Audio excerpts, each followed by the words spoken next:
Hello, this is H.G. Bailey, and welcome back to Let's Play Majora's Mask! Before going searching for that stray fairy, there's a minigame I want to do here, so let's see. Yeah, over here we got that Deku flower, get into that, and then you see in the distance we got the fenced off area there, and we can just fly over it. What do we got here? Oh, okay. Now, by the way, to do this minigame, you have to get here before midnight. And I want to do this on the first day here, at least. Let's see, we got... Okay, so... a couple Deku Scrubs. You can talk to either of them to get started here. Play what? Sure, I'll give you my money without knowing the rules. But basically, you see in the distance there, they got these platforms that are going up and down. And they have rupees on them. So, yeah, you gotta collect all of those without touching the floor. The floor is lava. And we gotta do it pretty quickly there, but you have more than enough time. But alright, let's see what we got here.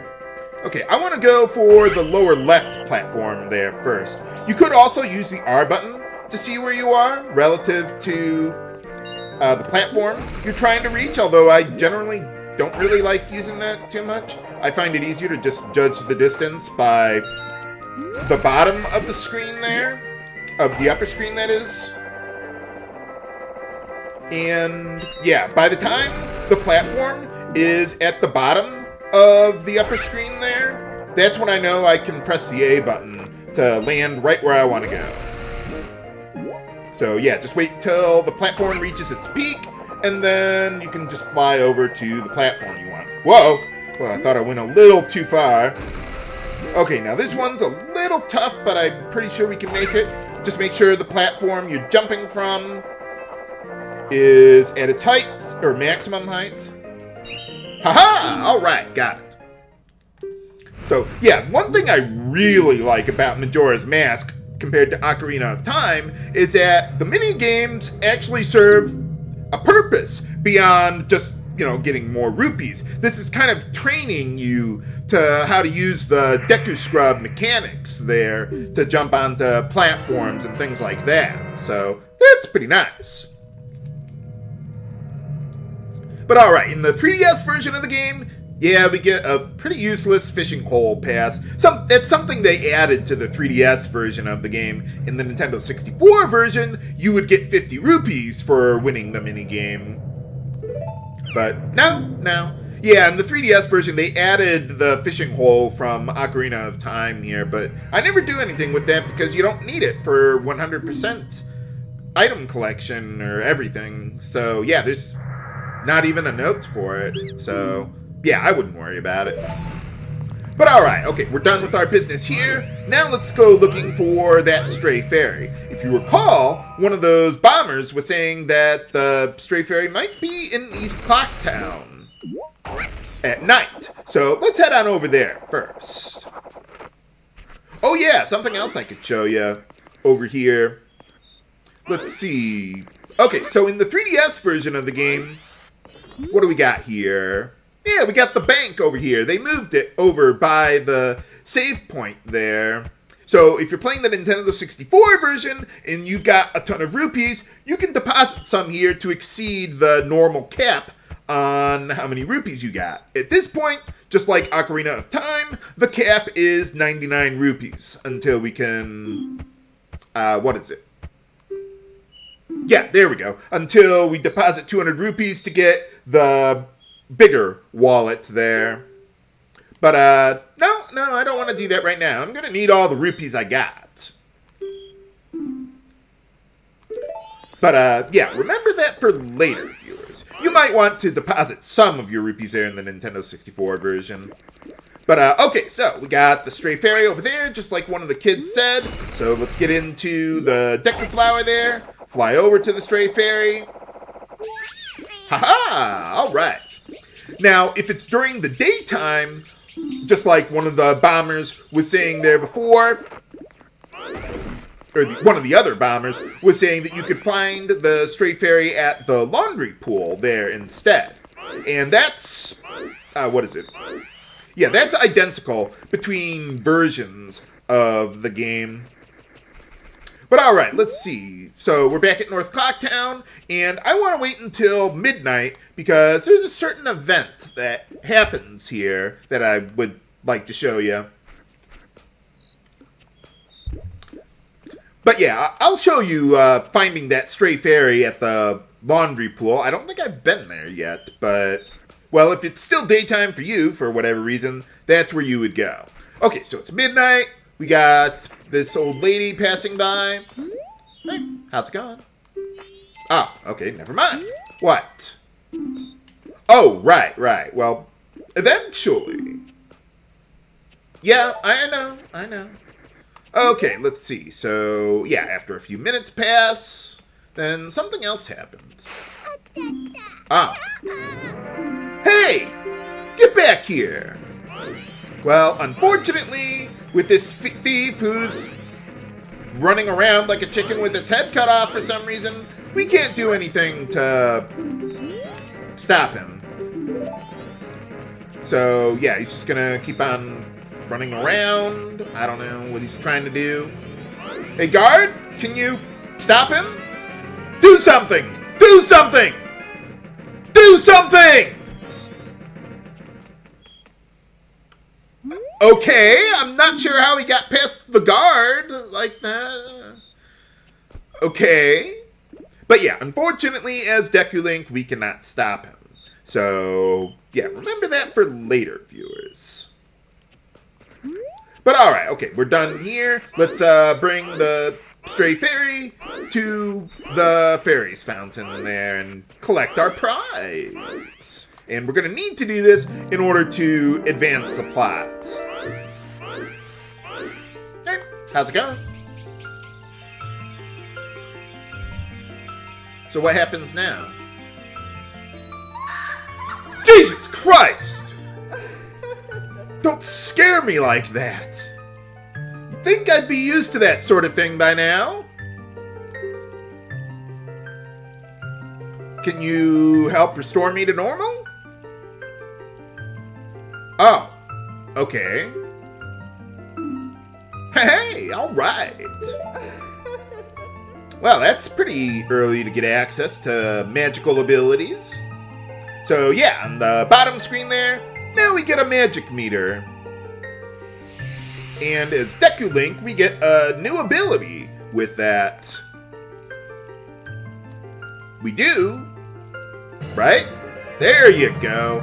Okay, so yeah, you can blow up a bubble and then shoot it at something. So it gives you a bit of a ranged attack there. So that's pretty nice.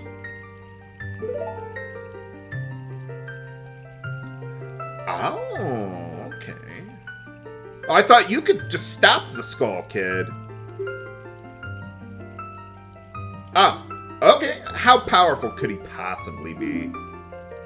Hey, alright. So yeah, whenever you come to the Fairies Fountain, you'll also get your life and magic refilled there. Kind of odd that they restore magic, but I suppose it makes sense. Just that I don't think they've done that in previous Zelda games. Maybe it was in Ocarina, I forget. But, okay, we're done with our business here. And let's see. Okay, now let's go over to West Clocktown because I want to advance the time to day 2. If you recall, when talking to Anju's grandmother back at the Stockpot Inn there, she could advance time by listening to her stories, but once it's past 6 p.m., she won't do that anymore. So we're going to have to wait. Let's see. We got a trading post here that sells stuff like potions, arrows, things like that. But, yeah, I'm not really interested in any of that. I wanted to come here to talk to the Scarecrow. Oh, okay, yeah, sure. So, yeah, whenever you talk to a Scarecrow here, they can advance time to 6 a.m. or 6 p.m., whichever one is closer. So that's another way that you can advance the clock in either version of the game. It's more useful in the Nintendo 64 version than the 3DS version. But alright! Oh, good for you. No, I've got stuff that I need to do. But, thanks anyway. Okay, let's get out of here. Let's see, I think the bombers say something new now that we've done all that stuff with the stray fairy. Hey, how's it going? Oh, yeah. Yeah, in the 3DS version of the game, whenever you do that spin dash with Deku Link, there's a little spike attached to the back of the hat there, unlike the Nintendo 64 version, which seemed to make no sense why, what was it? Why you would deal damage to enemies like that. Oh, really? Oh, okay. So yeah, that was that tunnel that I was telling you about. And yeah, in order to get through there, we need to get the bomber's code there from Jim there. So let's see. I'll head back over there in a moment. Let's see, do you say anything different? What about it? Well, he isn't. But, okay. I thought he might say something more interesting. But, okay. Alright, so now that it's day 2, yeah, day 2 starts at 6 a.m., even though, yeah, technically it should start at midnight. As far as the game is concerned, day 2 is past 6 a.m. So, let's see. Yeah, I want to go back to the lottery again and try to win some rupees. So, let's see. Let's go with something a little different there. Like the combination on my luggage, but shorter. Why would you need a combination for luggage anyway? I don't know. Maybe like a suitcase or something that would have a combination lock on it? Okay, so we got that taken care of. So let's see. Let's go back to North. Well, actually, you know what? Before I do that, do I have enough time? I'm trying to think what I got next.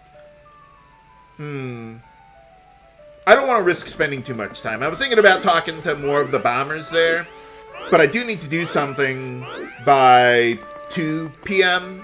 Not that it's critically important, but okay. So if you recall, we got Jim there, who's trying to pop the balloon. So just hold the B button, aim upward, and how you pop a balloon with a bubble, I don't know, but it works. Hey.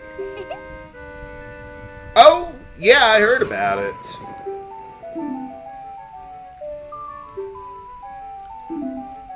Oh, okay, what kind of test? Sure, why not? Oh, okay. Now, the places where the bombers choose to hide, some of them are different than in the Nintendo 64 version of the game, so I will show that in a moment, but let's do this first. So yeah, this is why I wanted to advance time to the second day, because we were already pretty close to sunrise at 6 a.m., and I don't think I could find them all quickly enough to do that. Oh, okay. Never mind, then.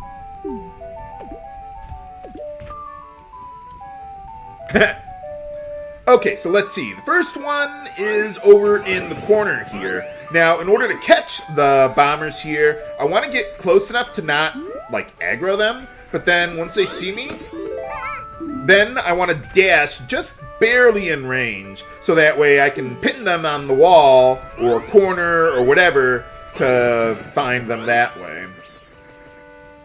Or to catch them that way. Okay, let's see. I forget if they're up. I know it's somewhere around here. Is it? Oh, no. I'm thinking of the Nintendo 64 version. But, let's see. Okay, so if we go over... Wait a minute. Was that a blue rupee? No, that was just one of the balls the guys was, juggling there.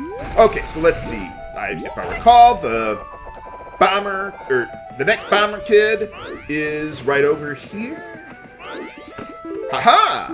Another thing you can do to catch these guys is use one of your Deku bubbles against them. You can kind of stun them that way, but I don't think that's really useful for my purposes, although I saw a speedrun do that, so I guess it could be faster, depending on what your doing there.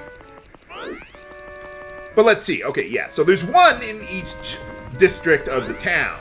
Let's see. If you go over here. Haha! Yeah. Hiding over there. Okay, well, let's head on over to the laundry pool then. Let's see. What time is it? Okay. So I want to get back here by 2 p.m.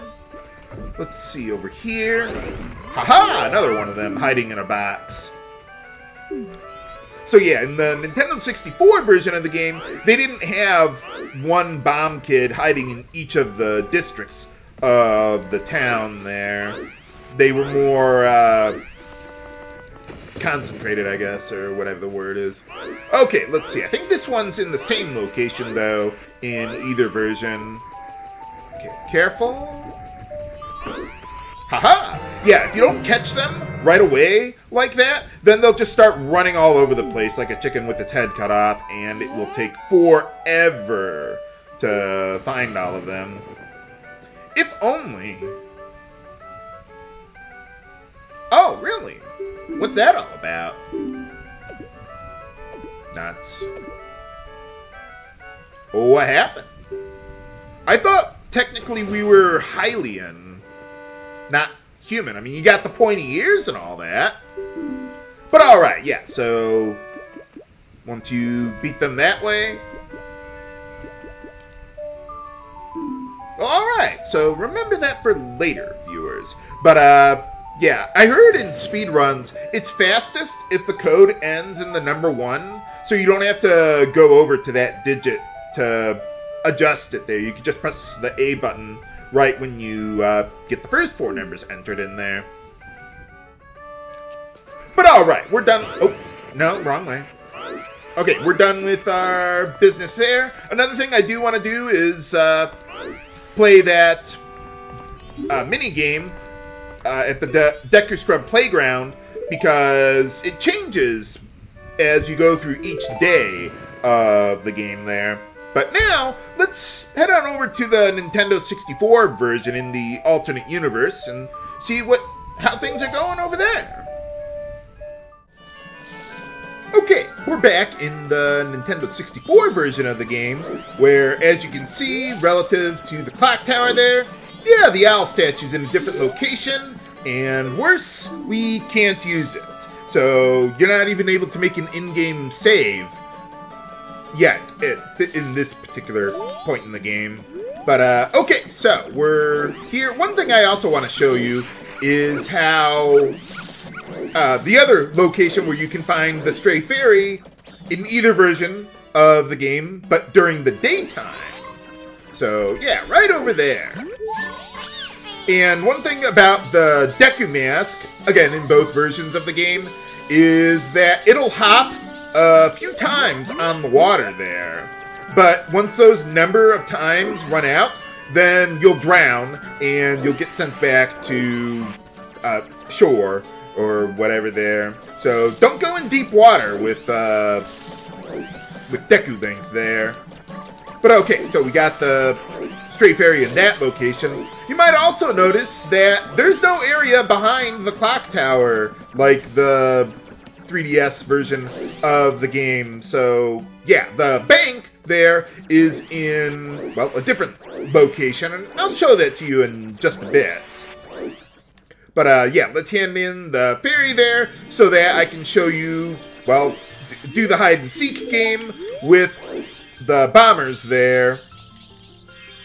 And, yeah, a few of them are in different locations than before. So it's a little trickier to find them in this version of the game. Well, I suppose it's really the same either way. They're just in different locations. But, yeah, fortunately, we can just skip through most of the dialogue just by pressing the B button there, and it'll automatically just take you to the end of the dialogue box. Sometimes it'll just go through a whole bunch of text boxes at once. So, yeah, that's one thing I really like about Majora's Mask, the Nintendo 64 version, compared to Ocarina of Time. Because, yeah, I don't think they had that option in the original version of the game there. But alright, so yeah, to start the side quest is pretty much the same thing as before. But finding them is a little different. So let's see, just get over here. Oh yeah, up there. I don't know if we can see it there yet. Let's see. Yeah, Tingle's up there in a balloon there now. So if you didn't buy if you didn't buy his map yet, then you would have to shoot him down the same way that I just shot that balloon there. But alright, yeah, I do want to learn the code. Let's go. And you don't have to worry about yes or no options if you're pressing the B button to skim through the dialogue really fast.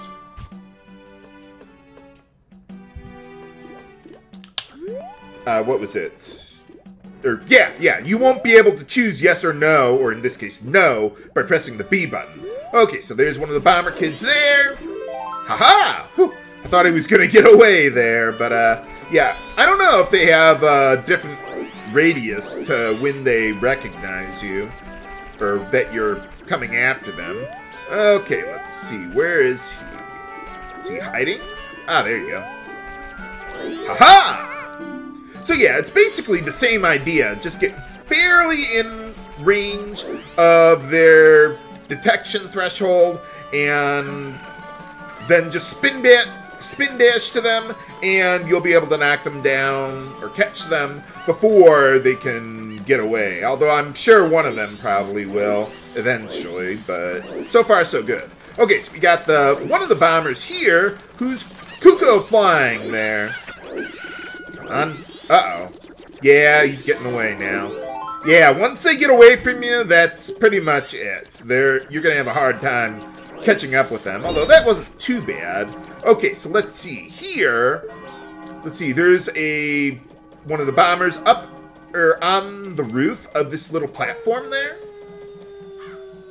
And in order to bring him out, yeah, you can kind of see him a little bit up there. Go under the platform, and then I guess the game doesn't detect your Z position, only your X and Y position to scare him away. But unfortunately, yeah, he's getting away so far. Just don't go towards the guard, please, or a screen transition or something. Oh boy. Where is he? Where did he go? Oh, there he is. Next to the other guy. Okay, there we go. Wow, that one took me a while to find, but, well, that's okay. And I'm not worried about the lottery in this version of the game. There's no reason to do that. Oh, right, yeah, there's nothing in the laundry pool. What is that? I think there's just the one that's in the same location as the 3DS version. Oh yeah, over here, yeah, this is where we got the bank, so it's a little less convenient than in the 3DS version of the game. But either way, you can deposit some rupees there. Actually, I probably should have done that in this version while I was there, because I got 50 rupees from the Deku Scrub minigame there. But, okay, they just say the same things, and by the way, with the code that you get here, as well as the winning lottery numbers there, the codes are, and there's some other things, the codes are randomized upon file creation. I heard that speedrunners what they would used to do is create a file in advance, then play the game up to a sufficient point to where they could learn the code for various things throughout the game. Don't save, just reset the game, and then go from there knowing the codes in advance. But I heard they don't allow that anymore, because you're doing stuff in the game before you actually would start it, so yeah, they don't like that. Oh, by the way, there's another thing you can do, I think in either version of the game. Get that heart piece up there that we're going to need to get, And normally you'd have to use that Deku flower to get up there. But there's a way you can get up there without flying over here. Something with like the Z or L button doing a backflip and somehow pressing the Z or L button again. Because for some reason, whenever you do that, the game, when you're like targeting a wall, the game will pull you forward a little bit. So you could do a backflip from here, but then go forward again and get on that platform. I'm not nearly good enough to do that here, but that's another way you could sequence break the game a little bit, but it's more of an exploit than an actual glitch. But can the astronomer at the observatory help us find the Skull Kid? Find out next time on Let's Play Majora's Mask! This is H.G. Bailey, signing off. Have a good day!